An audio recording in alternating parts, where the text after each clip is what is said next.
Alright, so I have just about all the garlic harvested, and all I have is a few more Mateki, which is this type right here. I have about another half bed of that to harvest, and a little bit of what's it called, Nectar Rose or Silver Rose. It's a silver skin soft neck. Didn't do too great this year from all the water. We got a lot of flooding in certain areas, but then we got awesome looking stuff like this music right here. It's a reliable type. You don't have much of an issue with it. It can go through some stress and still do pretty good. It was on a little bit of a drier area, but still had some wet soil that it had to deal with. It's drying out good. We've had this harvested for probably about 5 days. It's already browning up on the tops. We got some green left. It has to cure for about 4 weeks, so they say, and then I'll come through and just chop off the stalks about there and cut the roots off. Right here we have some Enkelium Red. I have some good stuff and some bad, just like the music. Nice size bulb right there for seed. Look at those ones, those are jumbos. Had some splitting of the bulb wrappers, but I think that's going to happen.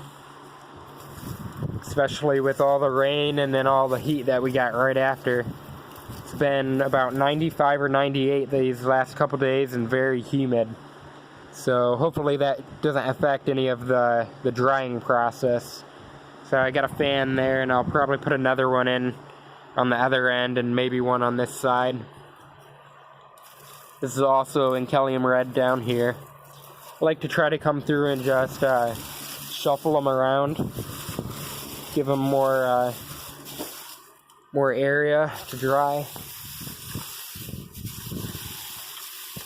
I'm gonna build more racks next year, so that won't be as much of an issue. I usually only like to do about 2 high. I don't like to pile them very high.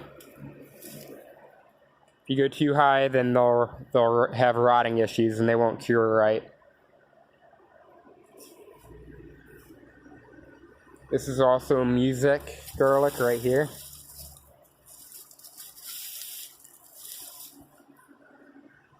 And then I have right here some Lord's Italian. It looks pretty good too.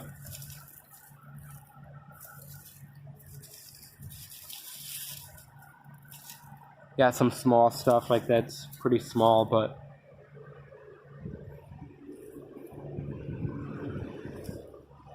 and there's the Mateki. It looks pretty good. And that's the red toque. You have some issues with a bit of rotting on the papers. I can just peel that away and it looks good. Then I have a bit of elephant garlic I'll show you real quick.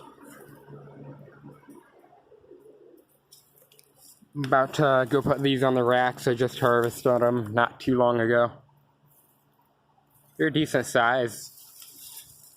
This is the first year trying them. I'm going to expand it next year. If you see on this edge right here, there's a corm. And it's just a little bulbule that forms at the base. You can pick those off if you're careful, and you can transplant them and grow them out.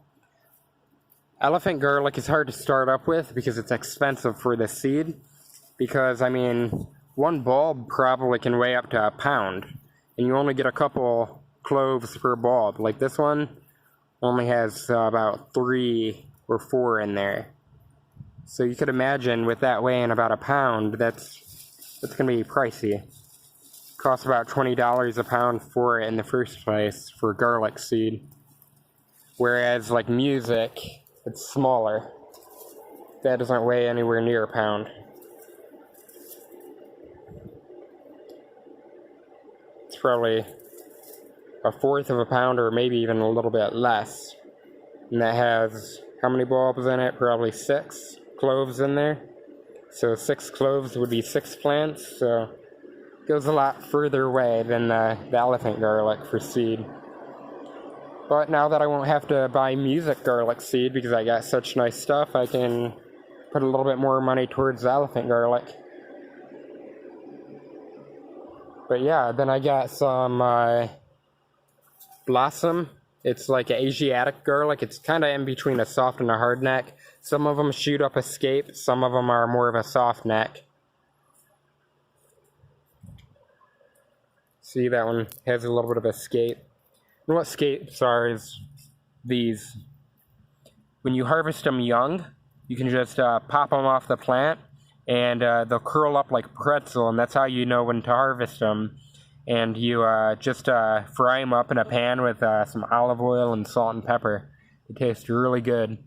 They mild out. They're not very pungent like normal garlic or anything. And yeah.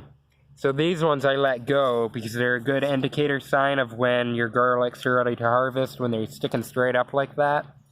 And then, yeah, I pulled off the tops, and you can see the flower buds coming out.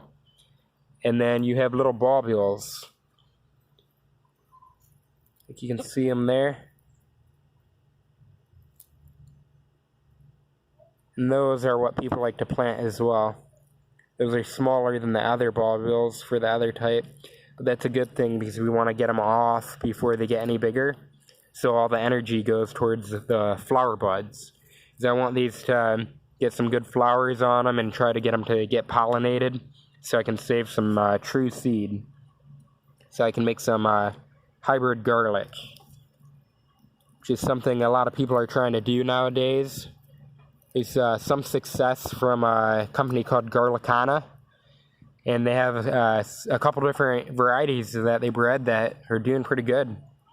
So I might try a couple of theirs next year to see how they do, and if they're any different, I'll probably continue with this project, get some more diversity and maybe some bigger bulbs, kind of like the music garlic. Who knows, we could even get some elephant garlic sized bulbs if we breed them enough. Maybe try to select against some different diseases like fusarium and stuff like that.